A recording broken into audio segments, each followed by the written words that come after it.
Pemirsa, perayaan Hari Raya Galungan dan Kuningan semarak dengan berbagai tradisi khas. Salah satunya adalah tradisi ngelawang. Tradisi ini dilakukan sebagai bentuk upaya menolak bala atau mengusir petaka yang diyakini dapat mengancam ketenangan masyarakat.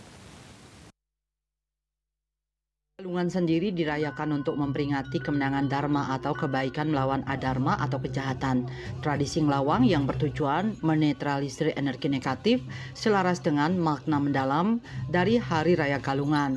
Selain itu, ngelawang juga kadang dilakukan pada hari-hari tertentu untuk mengusir wabah atau bencana. Kata ngelawang berasal dari kata lawang yang berarti pintu, merujuk pada tradisi ini yang dilaksanakan dari rumah ke rumah. Melalui kunjungan tersebut diharapkan rumah warga yang didatangi bisa terhindar dari mara bahaya serta mendapat berkah kesejahteraan.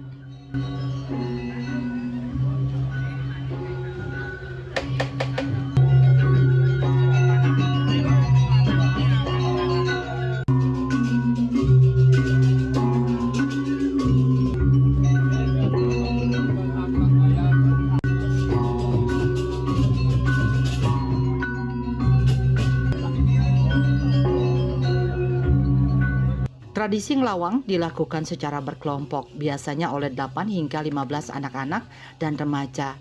2 orang diantaranya berperan sebagai penari barong dengan kostum lengkap, satu mengusung kepala barong dan satu lagi mengusung ekornya. Para peserta lainnya memainkan alat musik gamelan untuk mengiringi gerakan barong. Masyarakat Bali mempercayai bahwa kehadiran barong membawa ketenangan dan perlindungan. Tradisi ini tumbuh dari adat dan budaya Bali yang berakar kuat pada ajaran Hindu. Konon tradisi ngelawang berawal dari upaya masyarakat Bali untuk mengembalikan kedamaian bumi setelah terjadi musibah atau bencana. Hingga kini tradisi ini tetap lestari, memperkaya warisan budaya Bali dan mempererat kebersamaan masyarakat dalam menjaga harmoni dengan alam dan sesama.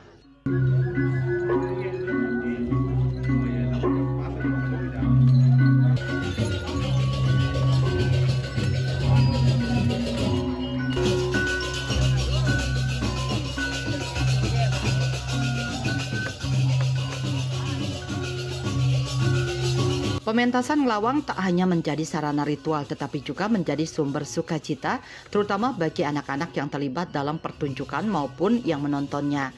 Sebagai bentuk apresiasi, tak jarang para penari barong mendapatkan imbalan dari warga yang menikmati pertunjukan. Hendra, Bali TV.